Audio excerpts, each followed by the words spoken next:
स्वागत है आप सभी का 3 दिन के मौसम पूर्वानुमान के इस बुलेटिन में। मैं हूं देवेंद्र त्रिपाठी और ये वीडियो आप देख रहे हैं मौसम तक चैनल पर। दोस्तों, आज 12 दिसंबर है। 12, 13 और 14 दिसंबर को पूरे भारत में क्या कुछ बदल सकता है मौसम में, हम इसकी जानकारी लेंगे इस वीडियो में। इस समय उत्तर भारत के भागों से एक WD गुजर रहा है और आगामी पश्चिमी विक्षोभ 16 दिसंबर को उत्तर भारत के पहाड़ों पर दस्तक दे सकता है। तो थोड़ी सी गतिविधि, थोड़ी सी बर्फबारी ये सिस्टम दे रहा है और थोड़ी सी संभावना आगामी सिस्टम से नजर आ रही है। यानी कि पहले पखवाड़े में तो देखा जाए तो बहुत प्रभावशाली पश्चिमी विक्षोभ नहीं आए। नवंबर में भी वही हाल रहा, अक्टूबर में भी वही हाल रहा। बर्फ कम पड़ रही है। जो आगामी सिस्टम आने वाला है वो थोड़ा सा अपेक्षाकृत वर्तमान सिस्टम से ज़्यादा प्रभावशाली है और उसी दौरान दक्षिण से भी बारिश बढ़ेगी और थोड़ा सा कुछ और ऊपर की तरफ आएगी। ऊपर की तरफ आने का मतलब ये नहीं मैं कह रहा हूँ कि ओडिशा से लेकर गुजरात के बीच में बारिश रिकॉर्ड की जाएगी। मध्य भारत में ये बारिश नहीं पहुंचेगी। हालांकि कई राज्यों पर बादल आपको देखने को मिलने वाले हैं अगले 3 दिनों के दौरान। तो सबसे पहले WD की बात कर लेते हैं, जो ये सिस्टम है, क्योंकि एक तो बहुत प्रभावशाली नहीं है, दूसरा भारत से काफ़ी दूर से होकर गुजर रहा है।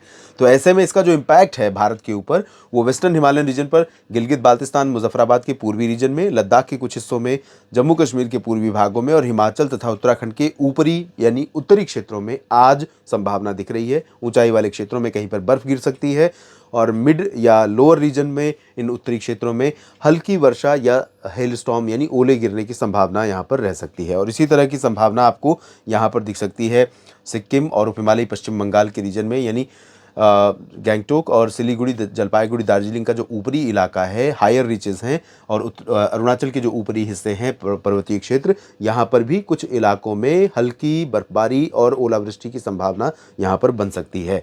यानी ये जो ईस्टर्न हिमालयन रीजन रेंज है और उत्तर भारत का जो है वेस्टर्न हिमालयन रेंज है, तो यहाँ पर संभावना इस तरह की रहेगी। जम्मू, कटरा, उधमपुर से लेकर श्रीनगर तक कल आज मौसम मुख्यतः साफ और शुष्क रहेगा। पंजाब, हरियाणा, दिल्ली, उत्तर प्रदेश, राजस्थान, ये जो उत्तर भारत का मैदानी हिस्सा है दोस्तों, यहाँ पर सुबह के समय थोड़ी सी हवाएं आज कम चल रही हैं, स्पीड कम है और इसकी वजह से नुकसान ये हो रहा है कि कोहरा बढ़ जाएगा, क्योंकि टेम्परेचर गिरा हुआ है, हवा में नमी है और हवा की स्पीड अगर मंद पड़ी, जैसे ही पश्चिमी हवा की स्पीड मंद पड़ेगी वैसे ही एटमॉस्फेयर में जो नमी इकट्ठा है वो कोहरे के रूप में नजर आएगा। तो कई हाईवेज में पंजाब से लेकर अमृतसर से लेकर चंडीगढ़, लुधियाना और करनाल से लेकर जयपुर या दिल्ली और बरेली से लेकर लखनऊ और साथ ही साथ पूर्वांचल एक्सप्रेसवे या आगरा ताज एक्सप्रेसवे, इन सभी क्षेत्रों में, जयपुर हाईवे, इन सभी क्षेत्रों में तमाम जगहों पर कोहरा रहेगा। तो बड़ी सड़कों पर चलते समय और साथ ही साथ जहाँ पर भीड़ ज़्यादा होती है या गाड़ियाँ तेज़ चलती हैं, गाड़ियाँ ज़्यादा चलती हैं, ट्रकें हैं या जो रूटीन ट्रांसपोर्ट व्हीकल्स हैं, इन सभी जगहों पर जहाँ पर भी लोड ज़्यादा होता है वहाँ पर सड़कों पर चलते समय थोड़ा सा सावधानी बरतनी होगी। बहुत बेसिक चीज़ है, आप अच्छी तरह जानते हैं, लेकिन कई बार जल्दबाजी में हम ध्यान नहीं देते हैं। लेकिन फॉग लैंप ठीक रखें और डीफॉगर जो पीछे का कुछ नया सिस्टम है जिसमें कि अंदर से धुंध नहीं रहती और पीछे का भी दिखाई पड़ता है, पीछे कौन सी गाड़ी आ रही है, तो उसके हिसाब से स्पीड एडजस्ट करने में ठीक रहती है। बाकी चीज़ों के लिए भी यहाँ पर थोड़ा सतर्क रहिए, ताकि और एक चीज़ और है कि ये सुबह सुबह रहेगा, उसके बाद जैसे ही हवा की स्पीड बढ़ी, पोल्यूशन या फिर धुंध, कुहासा या कोहरा जो भी है वो सब साफ हो जाएगा और धूप तेज़ खिलेगी। उसके बाद दोपहर के बाद ठंडी हवाओं का असर फिर से बढ़ेगा, तो शाम और रात में फिर से काफ़ी अच्छी खासी ठंडक रहेगी यहाँ पर। और जो बादल आएंगे राजस्थान के पश्चिमी और गुजरात के पश्चिमी भागों से, ये बादल एंटर करना शुरू करेंगे, क्योंकि यहाँ पर डायरेक्ट हवाओं का, उत्तरी दिशा की हवाओं का जोर बाग नीचे तक नहीं है। उत्तर पूर्वी मध्य प्रदेश, छत्तीसगढ़, उड़ीसा, झारखंड, बिहार, पश्चिम बंगाल, इन भागों तक ठंडी हवाओं का असर रहेगा, तो यहाँ पर भी तापमान गिरेगा और कोहरा भी कुछ इलाकों में रहेगा। पूर्वोत्तर में जैसा कि मैंने बताया, यहाँ पर बर्फबारी हो सकती है ऊपरी इलाकों में, निचले इलाकों में थोड़ी बहुत बूंदाबांदी, हल्की वर्षा कहीं कहीं पर हो सकती है।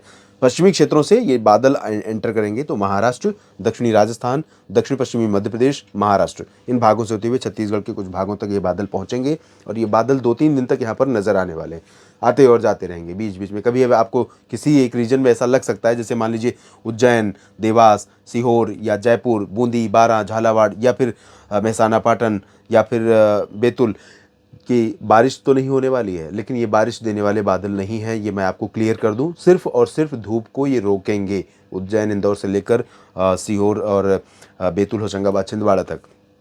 महाराष्ट्र में भी वही हाल रहेगा।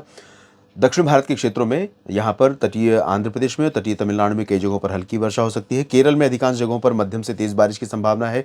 लक्षद्वीप में अच्छी खासी बारिश होगी और तटीय कर्नाटक के कुछ हिस्सों में, दक्षिणी आंतरिक कर्नाटक के कुछ भागों में हल्की वर्षा होने की संभावनाएं नजर आ रही हैं। अंडमान निकोबार द्वीप समूह में ठीक ठाक बारिश होगी। और कल यानी कि 13 दिसंबर को कैसा रहेगा, देखिए उत्तर भारत से WD आगे निकल जाएगा तो 13 दिसंबर को और क्लियर वेदर हो जाएगा। पहाड़ों पर तापमान गिरेगा। श्रीनगर, गुलमर्ग, काजीगुंड, पहलगाम में कल हो सकता है कि 6-7 डिग्री नीचे चला जाए शून्य से, और काजीगुंड में, श्रीनगर में, और उसका नीचे जाना, पहाड़ों पर तापमान का नीचे जाना जाहिर है, और वहाँ से ठंडी हवाओं का इस तरह चलना, ये पूरा रिलेटेड है यहाँ पर छतरपुर तक, यहाँ पर रायपुर तक, और इधर मयूरभंज, राउरकेला तक, या धनबाद, रांची और पटना या फिर कोलकाता तक, इन सभी क्षेत्रों में तापमान में गिरावट होगी। जयपुर और अजमेर, बाड़मेर, बीकानेर, जैसलमेर तक तापमान में गिरावट और होगी। सुबह के समय कोहरा रहेगा, कुहासा रहेगा, लेकिन तापमान में गिरावट इन ठंडी हवाओं के असर के चलते होगी। इधर देखिए आप, जिन बादलों की बात मैं कर रहा था, ये जो नमी यहाँ से आ रही है, ये नमी गुजरात, दक्षिणी राजस्थान और दक्षिण पश्चिमी मध्य प्रदेश और साथ ही साथ महाराष्ट्र, छत्तीसगढ़, उड़ीसा, इन भागों के ऊपर कुछ बादल बनेंगे। जब ये हवा आएगी तो कुछ तो यहाँ एक्टिविटी होगी, कुछ सर्कुलेशन जैसी सिचुएशन जैसलमेर और एडजॉइनिंग पाकिस्तान के ऊपर बनेगी, और ये जो घुमड़ते हुए ऊपर हवा जाएगी, ज़्यादा इंटेंस विंड नहीं है, ज़्यादा तेज़ और शक्तिशाली विंड नहीं है, नमी भी उसमें बहुत ज़्यादा नहीं है, तो ऐसे में बहुत ज़्यादा डेंस क्लाउड नहीं बनेंगे। लेकिन वही सिचुएशन जो आज मैं कह रहा था, वही चीज़ आपको यहाँ पर लग सकती है कि शायद बारिश होने वाली है, लेकिन बारिश होगी नहीं। दक्षिण भारत में थोड़ी बहुत वर्षा होगी और पूर्वोत्तर में बारिश बढ़ेगी। WD का इम्पैक्ट रहेगा। यहाँ पर आपको कल ज़्यादा बर्फबारी, ओलावृष्टि या बारिश अरुणाचल, सिक्किम, उप हिमालय, पश्चिम बंगाल में देखने को मिल सकती है। असम और मेघालय, नागालैंड, मणिपुर, मिजोरम, त्रिपुरा के कुछ हिस्सों में हल्की वर्षा होने की संभावना है।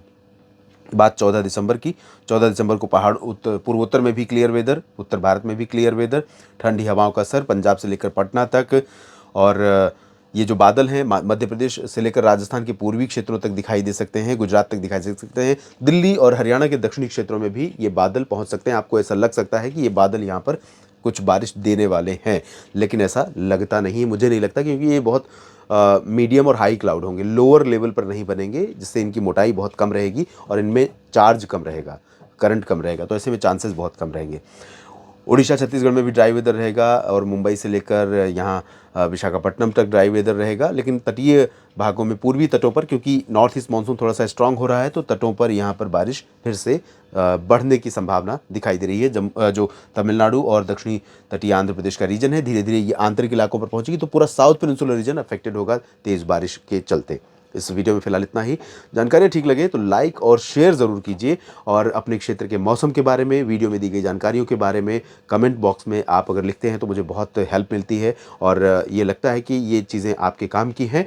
और साथ ही साथ दोस्तों, अगर आपने चैनल को सब्सक्राइब नहीं किया है तो पहले कर लीजिए। ये वीडियो पूरा देखने के लिए आप सभी का दिल से बहुत बहुत धन्यवाद।